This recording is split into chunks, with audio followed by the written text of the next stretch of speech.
Good morning. If you would, grab a Bible. Let's turn to 1 Peter chapter 4. 1 Peter 4 is where we'll be centering our time of study. 1 Peter 4, thank you so much for being here, brothers and sisters. We have visitors. We're thankful that you're here. We have people who are tuning in online, and we're thankful that you're doing that. Especially, we're mindful of our brothers and sisters who are not able or comfortable getting out at this time, and so they're watching online. We haven't forgotten about you. We love you, and we hope to see you soon, but appreciate you joining us this morning. One of the things, Brent and I haven't gotten to this section of the preacher training manual yet. There's not really a manual, but I have preaching nightmares where different things happen. Usually it's that I'm supposed to preach and I'm super late or I don't have anything to say or something like that. Well, last night I had a preaching nightmare. It was that midway through my sermon I looked up and almost all of you were gone. I wonder if it has to do with the fact that we have just moved to going back to 3 hours of church on Sunday morning. And so I wonder if subconsciously I'm afraid that I'm going to go too long this morning. So I say all that to say, let's get to it. 1 Peter 4 and verse 1. I don't want all of you to leave before I finish. 1 Peter 4 and verse 1. Since therefore Christ suffered in the flesh, arm yourselves with the same way of thinking. For whoever has suffered in the flesh has ceased from sin, so as to live for the rest of the time in the flesh, no longer for human passions, but for the will of God. For the time that is past suffices for doing what the Gentiles want to do, living in sensuality, passions, drunkenness, orgies, drinking parties, and lawless idolatry. With respect to this, they are surprised when you do not join them in the same flood of debauchery, and they malign you. But they will give account to him who is ready to judge the living and the dead. When Jesus started calling disciples, he told them to be different. He said things to them like, you are a city set on a hill, or you are the light of the world, or you are the salt of the earth, or unless your righteousness exceeds that of the scribes and Pharisees. Or don't just love like the Gentiles, your love should exceed the love of the Gentiles. He says you should be different. And difference is an old idea. Brother Kerry read this morning from the story of Cain and Abel.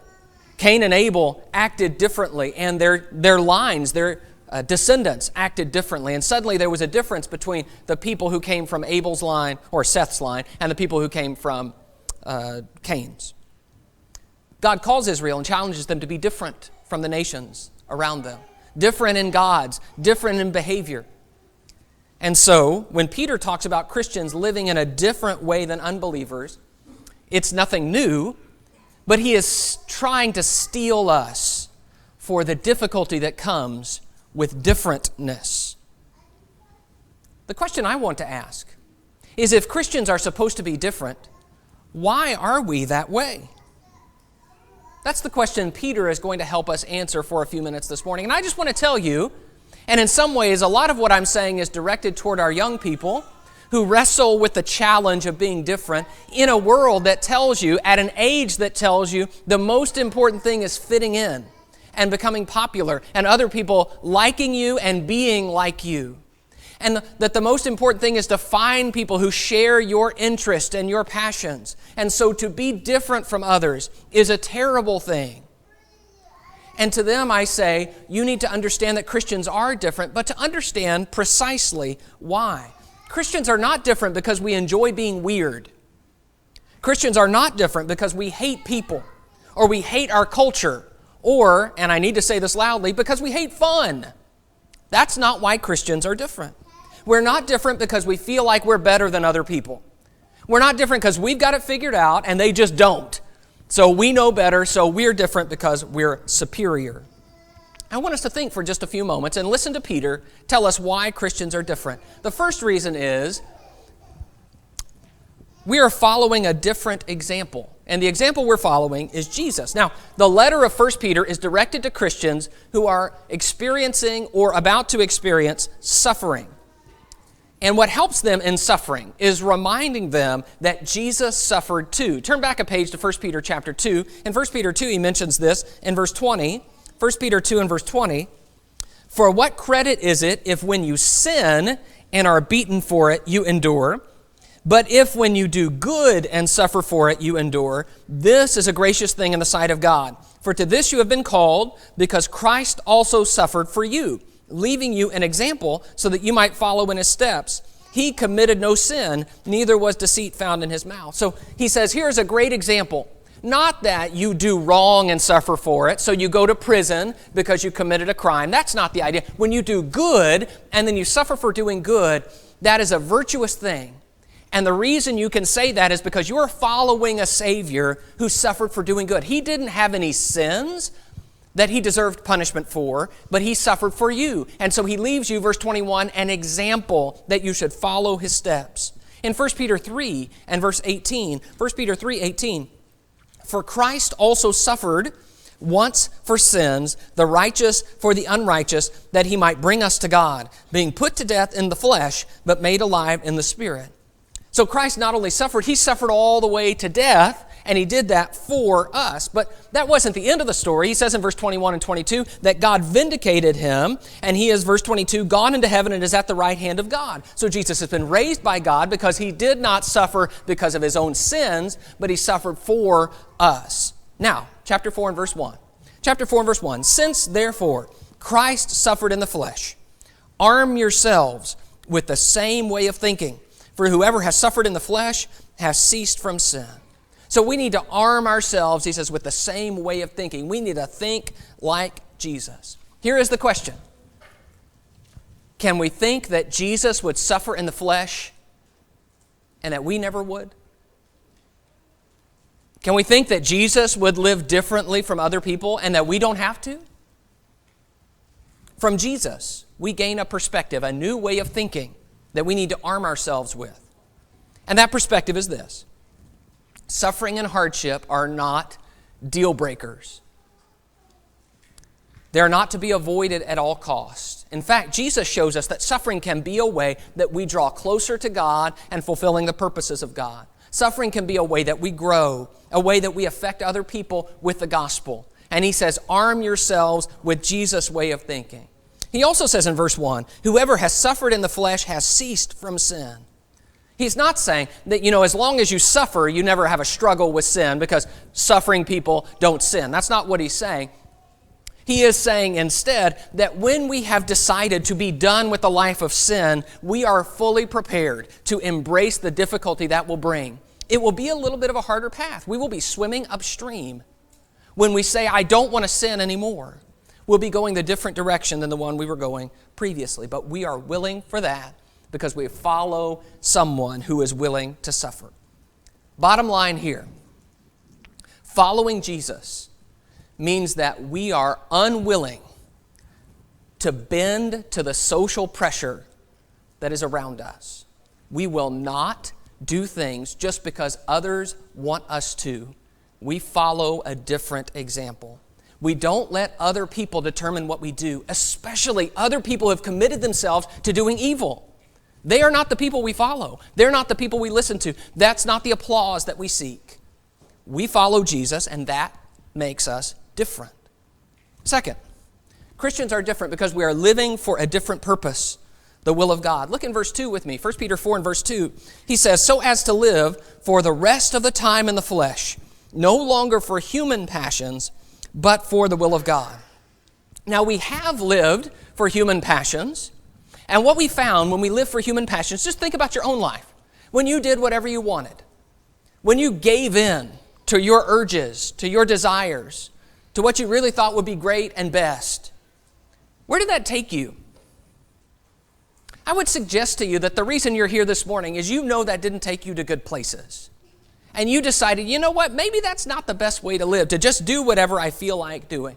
I will speak for me. I know myself. I know that I have desires that in almost every situation I'm in are not for my good. I know that my desires, my will, would leave me perpetually sitting on my couch, eating pizza and watching football. I mean, from now on. I would never do anything for anyone else. I would never exercise.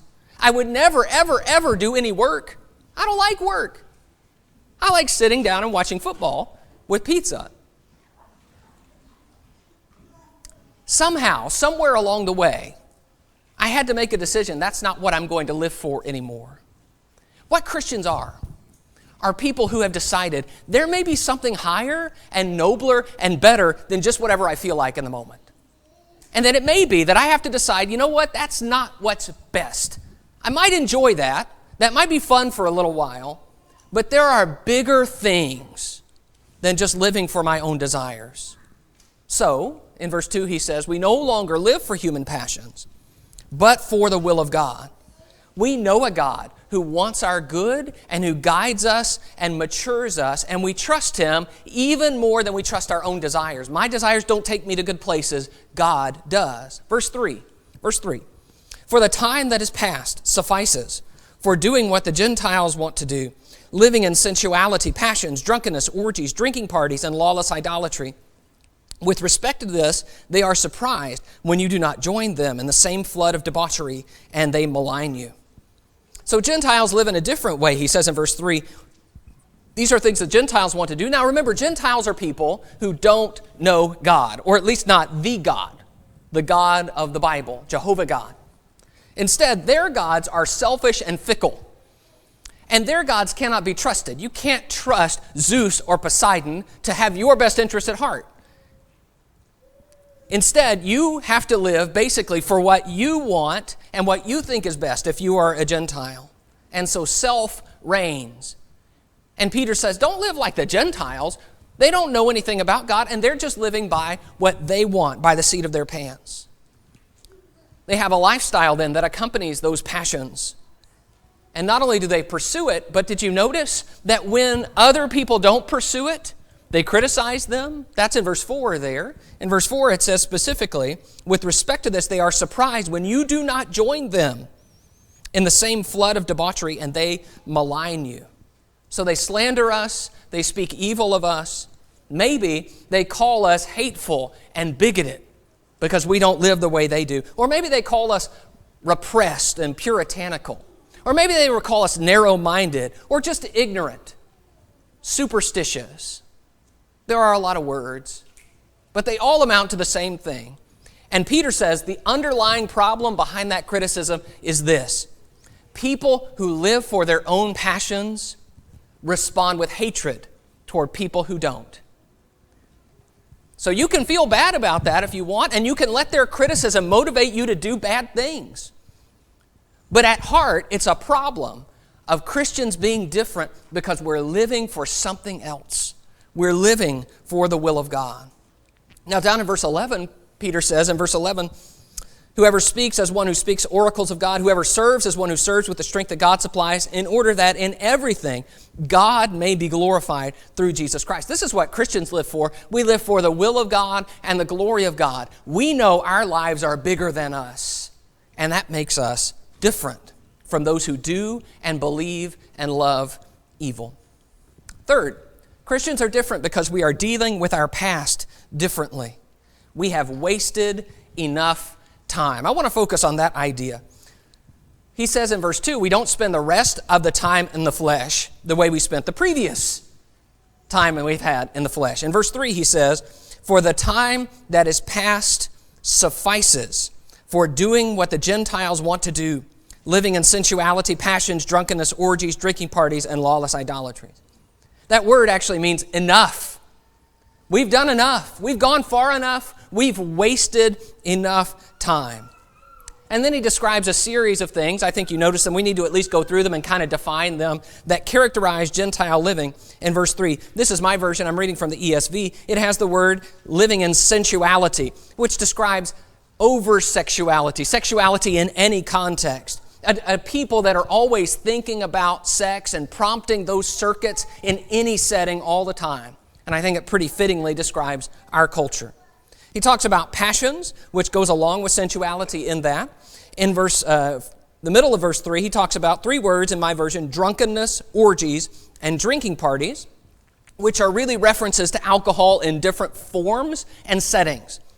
And it is the kind of partying, drunken, drinking, sexual lifestyle. You can hear it in those words. Some of the different versions have revelings and things like that, drinking parties. This is the idea of the lifestyle that we still observe today that has drinking as sort of the fuel for us to let loose our inhibitions and do what we finally get to do what we've always felt like doing. And so he says that's what the Gentiles want to do because, of course, they're living for human passions. Then the last word is lawless idolatry, which reminds us that some of these parties were associated with religion in the first century. Now, here is what I want you to see when you read verse 3. Please listen to me. What this passage means is that Christians are not different because we don't have these impulses. You know, these temptations come and we're just dead to them. We have the same impulses as anyone else. Christians are not robots who have somehow sublimated all our desires and we don't have any anymore. Nor are we different because we're somehow better than other people who enjoy these things. He says the time is past, the time is sufficient for we who ourselves once were involved in these things. No, the difference here is that Christians are dealing with our past differently. We're trying to learn from our past. We're trying to move on from our past and overcome it. We know what's down that road. We've been down it before. It's a dead-end road. And we know the pain and difficulty that came in trying to dust ourselves off and be forgiven and become a different person and slowly grow into someone better and move away from that direction in life. So we know what's down that road, and it's a lot of pain and a lot of shame, and we don't want to go back down that road. We have a past, but we're dealing with our past differently. So when we hear about a God who loves us enough to save us despite what we have done, and who teaches us a better way to live that we know is true, we say, that's the one I want to be on. And brethren, that's the reason we're here today. We know what we've done, we know that we've been forgiven, but we also know there is still a part of us that says, yes, I do want to do those things again. I do want to go back to that life. And yet Peter says, we don't go back. We've wasted enough time. Regrets are universal. Everybody has regrets. Christians are people who are trying to learn from them. Christians are people who don't want to duplicate them and who are building their lives around a different direction.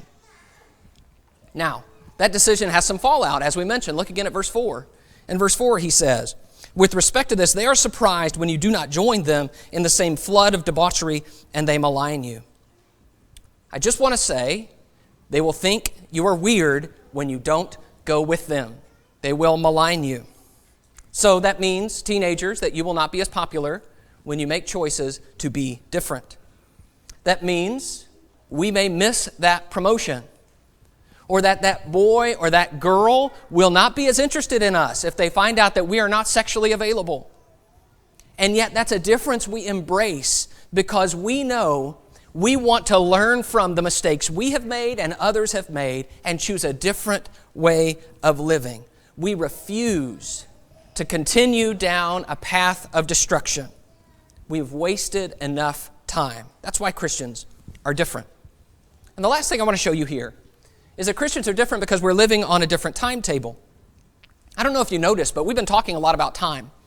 Wasting time. You spend enough of the time in the flesh, spending the rest of the time of our time in the flesh. And what Peter is doing here is he is pulling our attention ahead from where we are right now. It's not just about the moment that we're living in, it's about the future and where we are headed. So look in verse 4. He says, with respect to this, they are surprised when you do not join them in the same flood of debauchery, and they malign you. But they will give account to him who is ready to judge the living and the dead. So they will give account, not yet, not now, but he is ready to judge all people.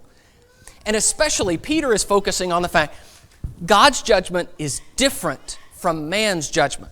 And that's what verse 6 is about. In verse 6 he says, for this is why the gospel was preached even to those who are dead, that though judged in the flesh the way people are, they might live in the spirit the way God does. All right, now if you're confused, you are not alone. That is a strange verse. I am not going to be able to do it justice in my time, so I am going to try to give you the Cliff's Notes version of what I believe this is saying.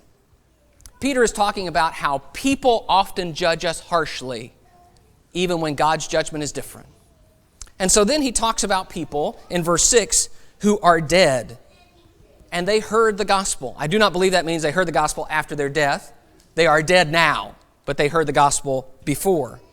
And so these are people who were judged in their time by the societies that they lived in as bad, and yet God judged them righteous. God declared them righteous. Peter has already talked in his letter about the prophets who foresaw Jesus, and about the holy women of God like Sarah who submitted to their husbands, and about Noah and his family and how they were saved by God. These are people who in some form heard the gospel and yet were derided by the people around them, and yet God judges them differently than people. His point is, even if no one cares about you or thinks what you're doing is right, God is not people, and people are not God. We're different because we're looking ahead of the rejection we see now to the vindication we'll have at the judgment. Verse 7, the end of all things is at hand. Therefore be self-controlled and sober-minded for the sake of your prayers. The end of all things. Christians live with the urgency of knowing that Jesus is coming back, and we don't know when. So there is a limited amount of time that we have on earth. We don't know how long that will be, but we know the judge is coming back. That's the point. We live on a different timetable. And when you contrast that with the world, something interesting happens. You know, our world lives in time denial. We try to push back the idea that we would ever die. We don't like to talk about that or think about that in our culture. And if we do acknowledge death in our culture, what we say is, well, we only have a little amount of time, so we better live it up. Better do everything fun you can, enjoy it. Because, we're all going to die. And that's it. Christians don't live that way. We look forward to a time when all the wrongs will be set right. We look forward to a time when death is conquered and our bodies are clothed immortal and we'll be with Jesus forever. And that gives us some comfort and some peace. But there is also this. Christians also know that the time is coming when no one can work. And so there is a motivation and an intensity that says, well, the good that I'm going to do, the teaching that I'm going to do, the learning that I'm going to do, what I'm going to do for the Lord, I better do now.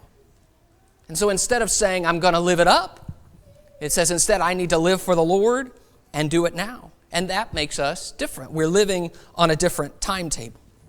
So, Christians are not different because we're better, or because we're weird, or because we're hateful, or because we have it figured out. We are better because God has touched our lives. He has taught us a new way to live, and that makes us different. We're not going to go back. But I want to say something else before I close. Somebody is asking, what does it mean, though, to be different? What is that? What are you talking about? In what ways are we different? Well, I want to say this. Different means we don't do what the world does. That goes back to verse 3. Remember verse 3? For the time that is past suffices for doing what the Gentiles want to do, living in sensuality, passions, drunkenness, orgies, drinking parties, and lawless idolatries. The world lives in selfish, indulgent, short-sighted ways, and Christians do not. The world lives for every pleasure and excitement it can get. Christians don't. But I want to be very clear that that is not all that is involved in Christians being different from the world. Because different also means that we do things that the world doesn't do. And I want to call your attention to verse 7. 1 Peter 4 and verse 7. The end of all things is at hand. Therefore, be self-controlled and sober-minded for the sake of your prayers. Above all, keep loving one another earnestly, since love covers a multitude of sins. Show hospitality to one another without grumbling. As each has received a gift, use it to serve one another as good stewards of God's varied grace. Whoever speaks, as one who speaks oracles of God. Whoever serves, as one who serves by the strength that God supplies, in order that in everything God may be glorified through Jesus Christ. To him belong glory and dominion forever and ever. So in verse 7, he says, be self-controlled and sober-minded for the sake of your prayers. Christians are people who are careful and serious and thoughtful. We seek wisdom. We want to use our time well. And we're going to pour our time and energy into prayer, he says in verse 7. To be a prayerful people. That is a people who are humbled, a people who are dependent on God, a people who are grateful. And so we are expressing that to God. And that's going to come out in our language. People will hear it. We'll say things like, I'll be praying for you, or I was praying for you. And it may be that we need to stop at certain moments throughout our day or build into our time this habit of prayer so that it becomes characteristic of us. We are self-controlled and sober-minded and motivated to prayer. That makes us different because that prayer then relieves our anxiety and builds gratitude into our hearts and lives. It is a part of who we are. Verse 8, above all, keep loving one another earnestly, since love covers a multitude of sins. We have people that we are extremely close to. In this passage, it's obvious that it's the Christians, the other disciples that Peter has in mind. That we are in the foxhole together. We're doing the work together. We're building something together. We're sharing lives and hearts. Sometimes we're going to struggle with sins, and we're going to help one another cover those sins. Not in the sense of just ignoring them, but in the sense of confessing and repenting and holding one another accountable and moving forward to better, stronger, higher growth. And we do that by loving one another earnestly. And we love all our brethren, even the ones that we don't jive with as easily as others. And we say, I love them, and I'm going to love them earnestly, and I'm going to help them because that's what Christians do. That makes us different. We do things the world doesn't do. Verse 9, show hospitality to one another without grumbling. Hospitality is the ancient idea of loving strangers. I've talked to you guys about this before. We know this. This is the idea of, in the ancient world, when you were traveling or moving from place to place, you probably didn't make a reservation at a hotel on your phone. Okay? It was something where, and you're in a strange place, you've got to rely on kind people to take you in and give you what you need. You see that repeatedly in the Bible. And so that love of strangers, the idea of welcoming and sharing and meeting needs, is what's involved in the idea of hospitality. Far more than just, are we going to have people over for dinner, although that's certainly a part of sharing and welcoming. The idea is of loving and providing. Jesus said, I was a stranger and you welcomed me. So are we the kind of people that will welcome those who may feel a little out of place and unwelcome? And will we do it without grumbling, loving the stranger, without complaining about the sacrifice that it means for us? That makes us different. We do things that the world would never do. And the world will tell us reasons why this is not a good idea. You don't know them, they're strangers, which is the whole point. Christians do things the world doesn't. Verse 10, as each has received a gift, use it to serve one another as good stewards of God's varied grace. Whoever speaks as one who speaks oracles of God, whoever serves as one who serves by the strength that God supplies. So we have gifts. What do we do with the gifts? We use them for each other, to serve one another and glorify God. My talents are not for me. They are to be used to bless other people. So how am I helping the people around me? How am I encouraging the people around me? Those are questions that go through the minds of Christians because that makes us different. We're not about self. We're about others. We do things the world would never do. And in a me-first world, a world that is look out for number one, these things will make us different. That Christians will be a people of self-control and prayer and earnest love and kindness and service. It makes us different. I'll say it this way. For many years, I labored under the impression that being a Christian was basically summed up in a list of things that I didn't do. As long as I didn't, and my list was something like this, didn't drink, didn't commit fornication, didn't cuss, maybe didn't steal, although that wouldn't really, it's kind of not optional, but not as big a focus. As long as I did those things, I was going to be different from everybody. The problem is, a lot of people didn't do some of those things. That didn't really make me different. But the bigger glaring hole I noticed is that when that was my definition of different, I wasn't really like Jesus at all.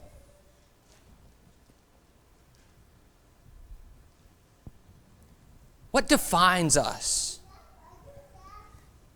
is not that somehow we don't do some of the things that the world does. What we want our children to learn and grow into is not just who they should not be. This is a call to something much higher and better.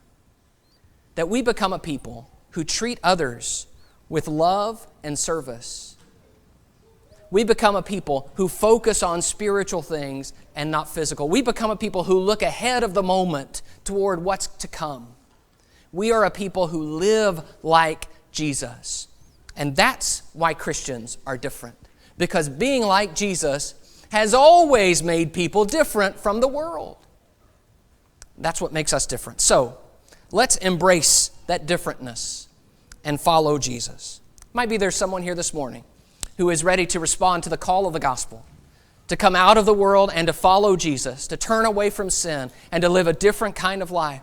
That you realize you've wasted enough time living this lifestyle just for yourself, and you want to live for the will of God, and you want to turn away from your sin and give your heart and your life to Jesus, to be baptized into Christ and have your sins washed away, and to walk in new life. We'd love to help you begin that journey. If there is any need that you have, please come to the front as we stand.